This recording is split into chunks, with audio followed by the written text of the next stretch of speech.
Hello viewers, welcome to one India Telugu. నేను లింగారెడ్డి. సైకోలు, శాడిస్టులు, సిగ్గుండాల ఏడన్నా దూకి సావండి. అయ్యయ్యో, ఇదే నేను మిమ్మల్ని తిడుతున్నట్టు కాదు. నిన్న YS Jaganmohan Reddy press meet నిర్వహించడం అయితే జరిగింది. బంగారుపాళ్యం పర్యటన తర్వాత ఆయన నిర్వహించిన మొదటి ప్రెస్ మీట్ ఇది. ఒకంతా అసహనంగానే కనిపించారు. అందులో భాగంగానే రాయలసీమ యాస మొత్తం బయటకు వచ్చేసింది. గతంలో ఎన్నడూ లేని విధంగా సైకోలు, శాడిస్టులు అంటూ ఆయన డైరెక్ట్గా ప్రసంగాన్ని అయితే ప్రారంభించారు. చంద్రబాబు నాయుడు కూటమి ప్రభుత్వంపై ఒకేసారి నిప్పులు చెరవడం కూడా మొదలుపెట్టారు. యాజ్ యూజువల్ అధికార ప్రతిపక్షాల మధ్య ఇవి కామన్గానే ఉండేవైనా కానీ ఆయన వరుసగా 1 by 1 పాయింట్లోకి వెళుతూ అధికార పక్షాన్ని, కూటమి ప్రభుత్వాన్ని ఇరుకును పెట్టే ప్రయత్నం చేయాలనుకుని ఆయనే ఇరుకును పడుతున్నారా? శైలి మారినా కానీ జగన్లో ఉన్న ఒరిజినల్ క్యారెక్టర్ క్షణక్షణం అంటే రోజులు గడిచే కొద్దీ చిన్నగా బయటికి వస్తుందా? నిన్న ప్రెస్ మీట్ మొత్తం ఓవరాల్గా చూసుకున్నట్లయితే జగన్లో అసహనం కనిపిస్తుంది. ఈ అసహనానికి గల కారణాలు ఏంటంటే ఆయన ప్రెస్ మీట్ ముందులో చెప్పినట్టు ఏ ప్రజలకి అవసరం వచ్చినా కానీ, ఈ కూటమి ప్రభుత్వంలో ప్రజలకి ఎలాంటి అవసరం వచ్చినా, ప్రజలకి ఎలాంటి ఇబ్బందికి గురైనా కానీ వైఎస్ఆర్ కాంగ్రెస్ పార్టీ అండగా నిలబడుతుంది.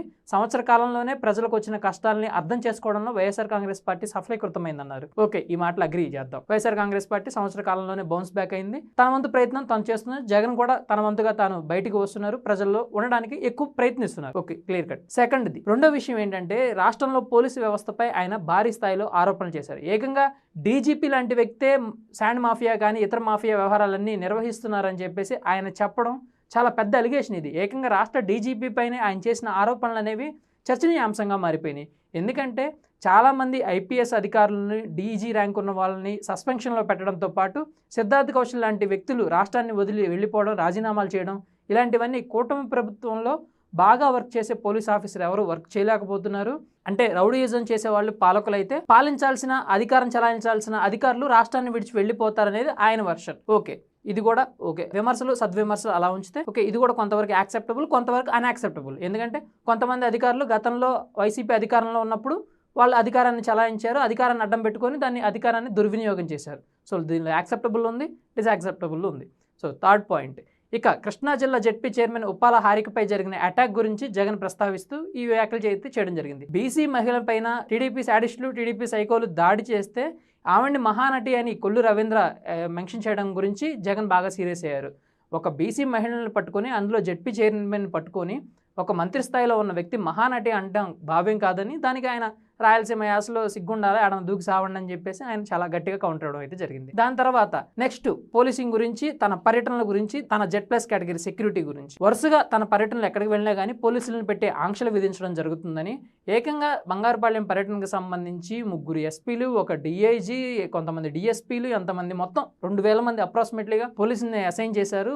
ప్రతి విలేజ్లో కూడా చెక్ పోస్ట్ని పెట్టారు అని చెప్పేసి ఆయన చెప్పుకుంటూ వచ్చారు. ఇదంతా తన సెక్యూరిటీ కోసం కాదని, తనకు సెక్యూరిటీ కల్పించడానికి లేని పోలీసులు తన పర్యటనల మీద ఆంక్షలు విధించడానికి ఎందుకు వస్తున్నారని చెప్పేసి ఆయన కొద్దిగా సీరియస్ అవ్వడం కూడా జరిగింది. ఇంకా ఫైనల్గా బనకచర్ల గురించి కానీ, హిందీ లాంగ్వేజ్ గురించి కానీ, దీంతోపాటు రాష్ట్రానికి సంబంధించి రాష్ట్రం కేంద్ర ప్రభుత్వం వద్ద చేస్తున్న అప్పుల గురించి కానీ, వీటన్నిటి గురించి కూలంకషంగా ఆయన చర్చించుకొని రావడం కూడా జరిగిపోయింది. అయితే మొత్తం మీద నిన్న ఓవరాల్ ఎపిసోడ్ చూసుకున్నట్లయితే టీడీపీని టార్గెట్ చేద్దాము, అధికారంలో ఉన్న కూటమి ప్రభుత్వాన్ని టార్గెట్ చేద్దామని వచ్చి ఆయన ఇరుకుల్లో పడినట్టు అయింది.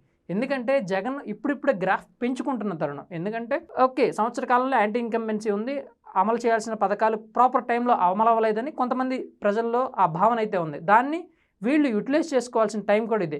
కానీ వీళ్ళు చేసే నోరు జారే పనుల వల్ల వీళ్ళకి కొంత బ్యాడ్ నేమ్ వస్తుంది. ఇప్పుడు దాన్ని ఏదైతే నిన్న జగన్ చేసిన వ్యాఖ్యలు ఉన్నాయో వాటన్నింటినీ ఉద్దేశిస్తూ టీడీపీ సైడ్ నుంచి కూడా కౌంటర్ గట్టిగానే వచ్చింది. ఇదే జగన్ని లాస్ట్ టైం ఓడించింది, ఇలా మాట్లాడడం వల్లే ఓడిపోయారు, మళ్ళీ వీళ్ళు ఇంకా మారలేదు, 2024 నుంచి వీళ్ళు నేర్చుకున్నది ఏమీ లేదు అని చెప్పేసి టీడీపీ సైడ్ నుంచి కౌంటర్లు గట్టిగానే పడుతున్నాయి. అయితే ఇంతవరకు బిహేవ్ చేసింది ఒక రకంగా ఉండిద్ది, ఇక్కడ నుంచి బిహేవ్ చేయాల్సింది ఇంకో రకంగా ఉండిద్ది. జగన్ 2.0 గురించి కూడా ఆయన చెప్పుకొని వచ్చారు. అయితే ఇక్కడ చాలా కీలకమైన అంశం చెప్పుకోవాలి. ఈసారి అధికారంలోకి వస్తే తన కార్యకర్తలు కూడా తన మాట వినరు అని చేసిన ఈ మాట, ఒక అధినాయకుడిగా పార్టీ పట్ల ఆయన గ్రిప్ కోల్పోతున్నారా? అధినాయకుడు చెప్తే ఏ కార్యకర్త అయినా వినాలి, వినకపోతే అతను బహిష్కరించడమో లేదంటే పార్టీని సస్పెండ్ చేయడం ఏదో ఒకటి జరగాలి. తన కార్యకర్తలు కూడా తన మాట వినరు అన్నారంటే పార్టీ పైన పూర్తి స్థాయిలో జగన్ పట్టు కోల్పోతున్నారా? దానికి ఇది సంకేతాల ఎదుటి వారిని బెదిరించాలనే ధోరణి నుంచి తాను పార్టీ పైన గ్రిప్ కోల్పోతున్నారనే భావనని ఎలా బిల్డ్ చేయాలనుకుంటున్నాడు ఆయన? సో ఇన్ని వర్షన్స్ ఉన్నాయి. దీంతో పాటుగానే ఇంకా ఫైనల్ వర్షన్ మొత్తం మీద హిందీ లాంగ్వేజ్కి సంబంధించి దేశవ్యాప్తంగా చర్చ జరగాల్సిన అవసరం ఉంది. దీంతోపాటుగా హిందీ అనేది లాంగ్వేజ్ మాత్రమే అయితే ఎస్పెషల్లీ తెలుగు స్టేట్స్కి సంబంధించి ఇంగ్లీష్ మీడియాన్ని ఎస్టాబ్లిష్ చేయాలి, ప్రతి పాఠశాలలో కూడా ఇంగ్లీష్ మీడియం రావాలని ఆయన చెప్పుకొని రావడం జరిగింది.